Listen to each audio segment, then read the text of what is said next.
What's up, everybody? Welcome back. In our last video, we talked about 5 LEGO Marvel sets you should be avoiding at all costs as they near retirement at the end of this year.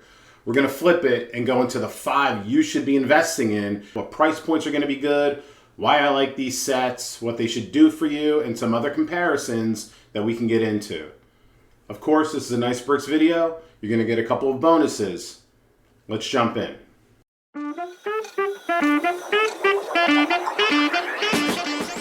Just a heads up for you, I provided links for all the sets we're going to talk about below. Yes, I could get a commission out of it, but it's only going to be a cup of coffee. So if you like coffee and you want to buy me a cup of coffee, click the links below. I really appreciate it. Don't go there yet, though. I don't want you to cheat and get through the list before I'm able to talk to you about it. Number 5 on the list is the Ghost Rider Mech and Bike. This one might come as a surprise. You guys know I'm not a huge fan of the mechs. I am a huge fan of this set, though. One, it's not just your traditional mech and that you're getting the figure and the mech and the minifigure alone. You're getting the bike associated with Ghost Rider, which makes me a huge fan of this set. What I also really value about this set is the minifigure prices that come with Ghost Rider. So we have 3 minifigures, and I'm looking at Brick Economy right now. We have 3 minifigures out there. The first one that I'm going to show you is already at $20. It's from a set that came out in 2016 from the Marvel Spider-Man series. I don't have a picture of the set. Oh, the Spider-Man and Ghost Rider team-up set. Here's a quick picture of it down here. I'll make it bigger for you guys to look at it. This minifigure, although 8 years old now, is a $20 minifigure. So if I go back to this and I look at what the minifigure we're talking about now is currently valued at, it's already valued at $11. The set's ready to retire at the end of this year for a $34 set. So not only do you get the pieces, you're going to get a minifigure that's going to continue to grow in value. So for that, I believe this is a worthwhile investment, and because we don't see Ghost Rider that often. It's like if we got a Deadpool minifigure after Deadpool and Wolverine, everybody would jump on it. Although there's no Ghost Rider movie to talk about, let's not talk about the former movies. This set is going to increase in value because of the value of the minifigure and what collectors want out of it. I haven't really seen it on sale myself, so that's a good indication, whereas I've seen other mechs go on sale. The Star Wars mechs, the Batman mech, some Marvel mechs as well. I'll put a few screenshots here for you to see. But just to give you the quick details, this is set 76245 at 264 pieces.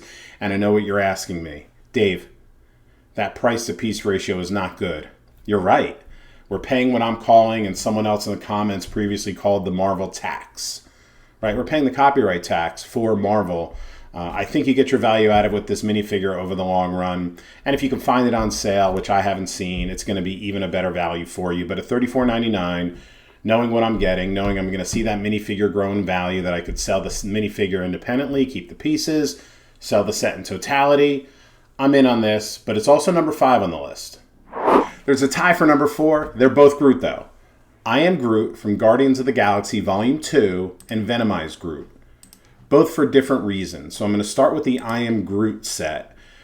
It's Groot. You love him. That's why they're both number 4. Everyone's a fan of Baby Groot, especially this one here, $54.99 for 476 pieces. Still not happy with the price, but I'm okay paying the Marvel tax on this one, and I have seen this set on sale. Now, it's a tie at number 4 for me because of longevity on the market. This set has been on the market since June of 22. So when it retires, it will have been on the market 2.5 years. That's generally longer than the 24-month window we see with most LEGO sets. Some are shorter, obviously some are a little bit longer, but we generally look at a 2-year window for any LEGO set. So this one is going beyond that window, which makes me think it'll do okay because of its Groot. It's a collector's item. It's a shelf piece, right? Adults will buy this. As kids get into Guardians, they'll buy this for kids. Kids will want this as they see it or hear of it.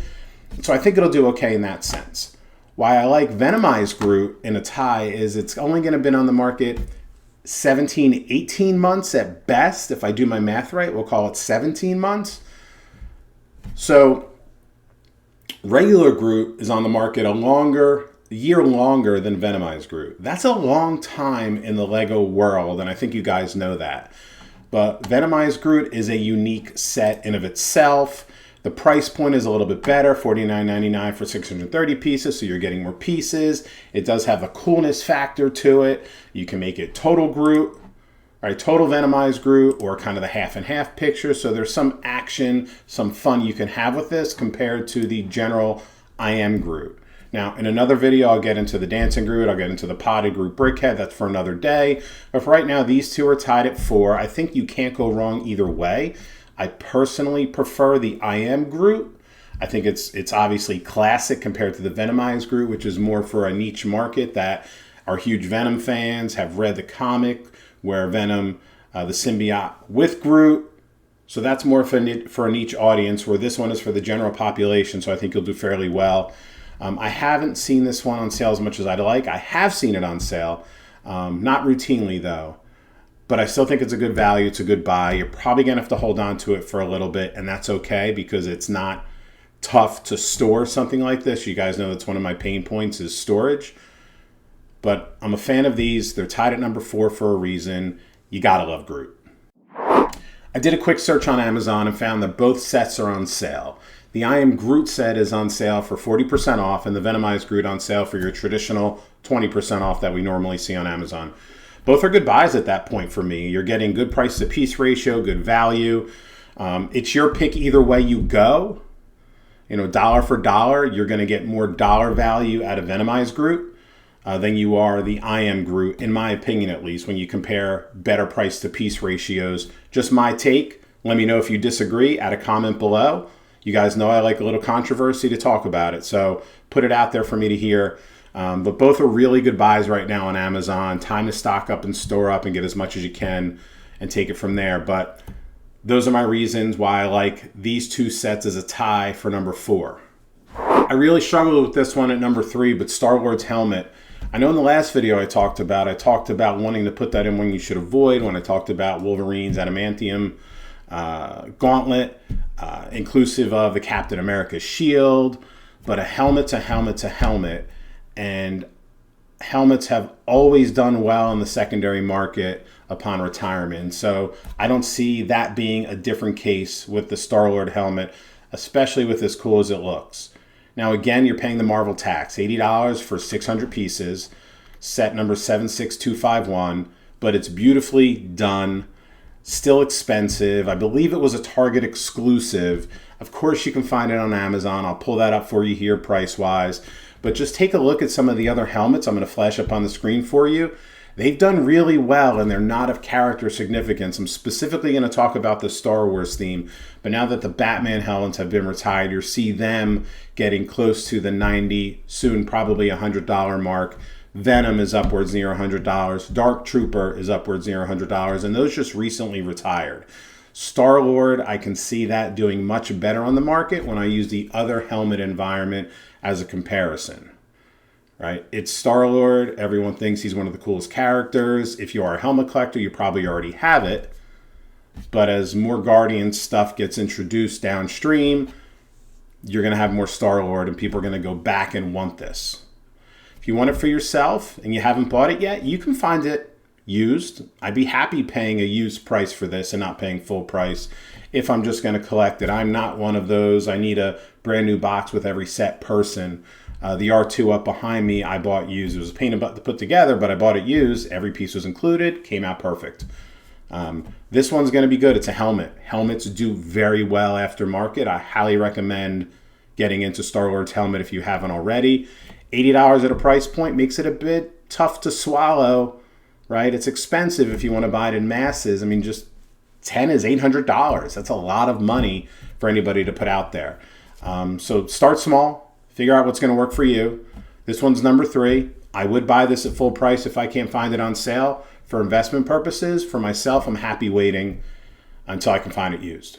The Avengers Quinjet's number 2 on the list. Probably my favorite Quinjet that LEGO's put out in recent memory. This is Quinjet number 4 or 5.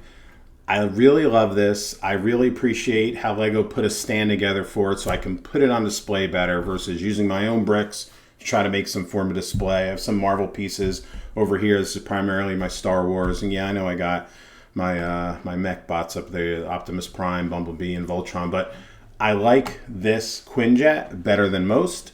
Love the minifigures that come with it. Of course, from the complete Avengers set, you're missing Hawkeye and a big Hulk. But I love what's come with it. Just to show a couple pictures here, you got the cockpit that opens. You got your minifigures. I love that Loki comes with 2 different looks. Let me scroll down to the minifigures here. He comes being the Loki smile, and then you turn the head around. You got him with the mouthpiece on. And I think these are just cool minifigures. Nothing special to me about them. I do love the detail on Iron Man's legs. But again, we've gotten the quinjet before, but this one is one of my favorites. It's been on the market for exactly 2 years. So right at that sweet spot of 24 months when it retires. It came out January of 23. I haven't really seen this in stores, maybe at a Walmart, but not overall. I haven't seen it a lot in places when I've gone and looked. And the great thing is it's on sale right now on Amazon for $80. So that's always a win. That's the perfect price you want to buy it at. The price to piece ratio there for the win. That's what you want. $80, 795 pieces. That's a good value, especially with the Marvel tax associated with these sets. But this is number 2 for me because no matter how you look at it, quinjets have always performed. Ships in general always perform well after retirement for investment purposes. And it's no different here when you look back. I'm not going to pull up what years these were or how long they were, but just as reference points, you can see I have a few of the Avengers sets, the quinjet sets up here, and you can see what they're asking for on Amazon right now. Bricklink might have a different price. You guys know I'm primarily on Amazon. I don't really sell on Bricklink. eBay might have other prices, but for the general market, the general audience, the masses that just buy Lego in general terms don't go to Bricklink. They go to Amazon. That's why I sell on Amazon. So I use that as my price reference to understand what I can expect a non-Lego lover to pay for it. And so you could see these 4 here are performing as I would expect them to be. And specifically this one that's going to retire, I expect to see a jump once 2025 hits and of course beyond. So if you're into the quinjet, now's the time to buy it.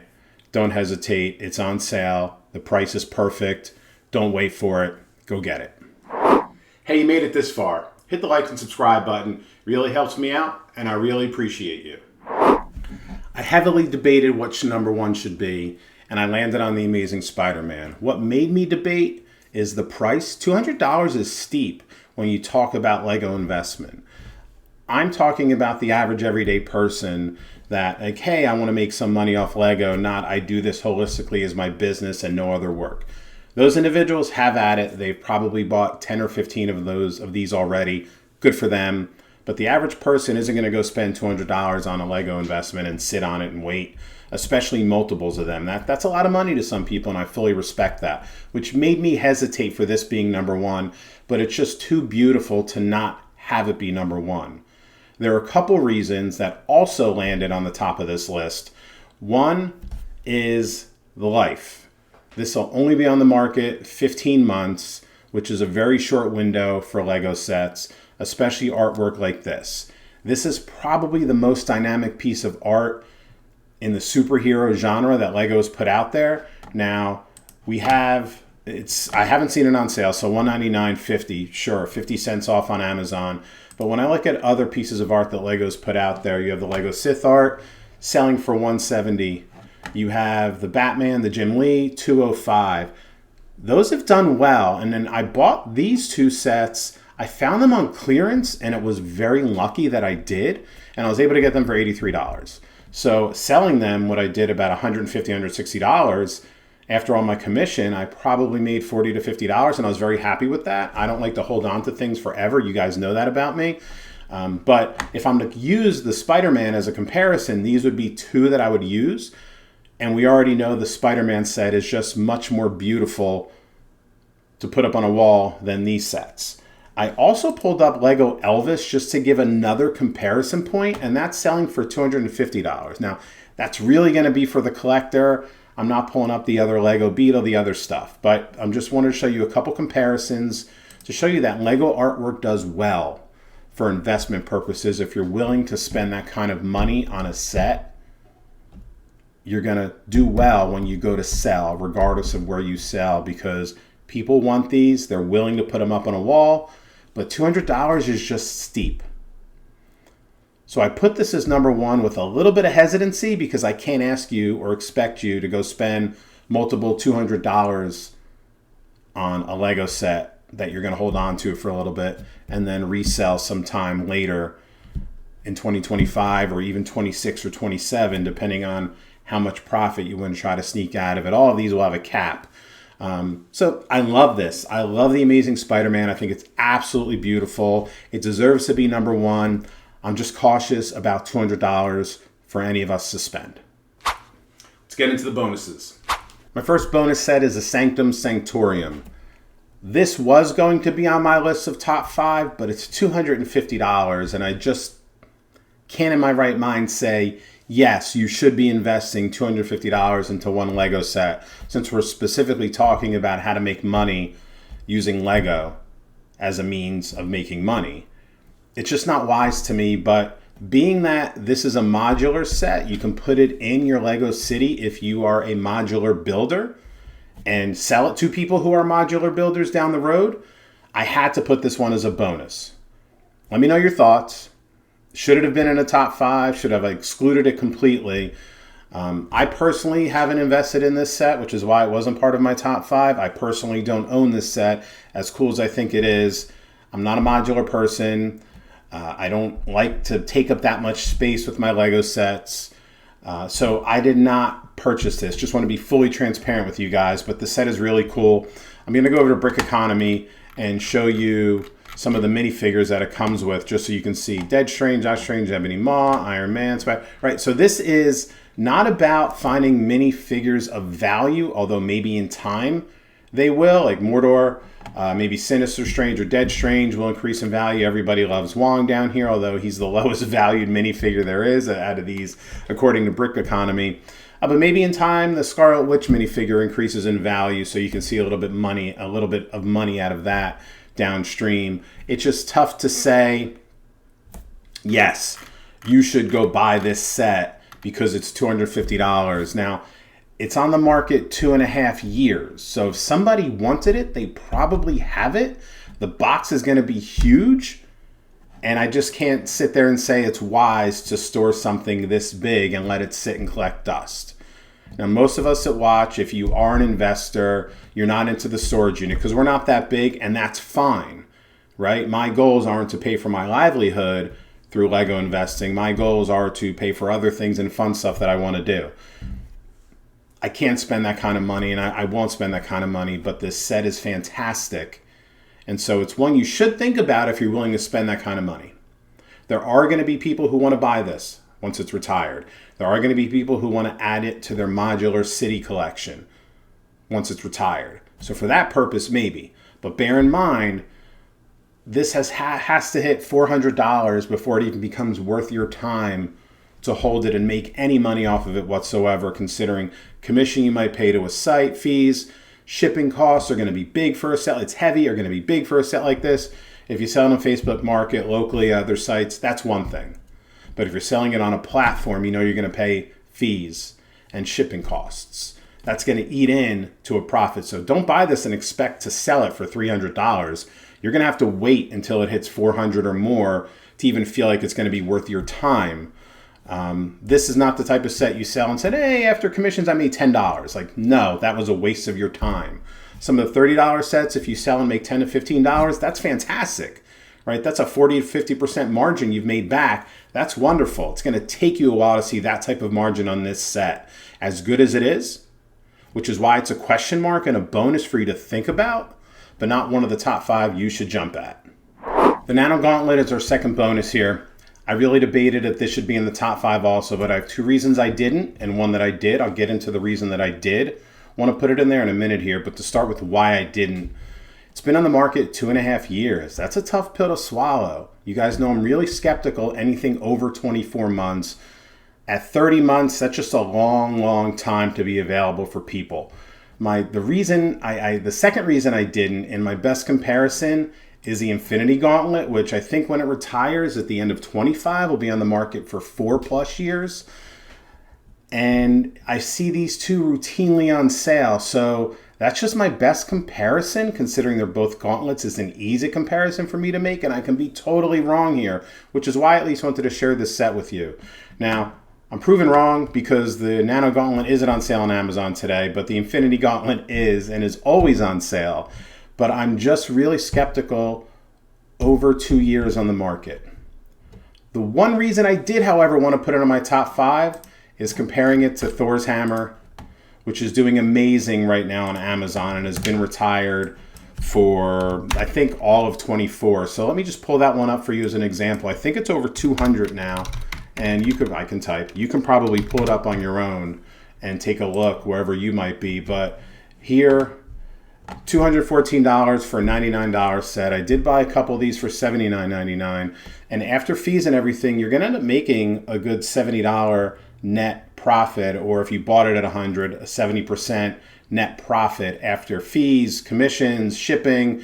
If you use a local Facebook Marketplace or any other service, your local Facebook page, right? Like, you're going to do really well because you're not worried about so much commission there or anything like that. You can probably have someone meet you. But I ship, and so I really got to think about a comparison. I love Thor's hammer and the price. It's just a pain to ship because it's heavy. But that was the one reason I wanted to put this one in the top 5, and I could be very wrong in the long run about Captain America's shield. I just talked about it in my last video about one to avoid because it is a boring set in my mind, where I don't think Thor's hammer is personally, and the gauntlets aren't necessarily. But that's the best comparison I have to put it in our top 5. So let me know what you think. Am I going to be wrong? Am I going to be right? What's your prediction? Should it be in the top 5? And what would you take out? Q4 is around the corner. Now's the time to start buying, preparing, and documenting. If you see something on sale and you're interested in investing in it, you should do it. These are my top 5. What are yours? Would you change anything? What would it be? Add a comment below. Let me know. Don't forget to like and subscribe, and I'll see you next time. Thanks for watching.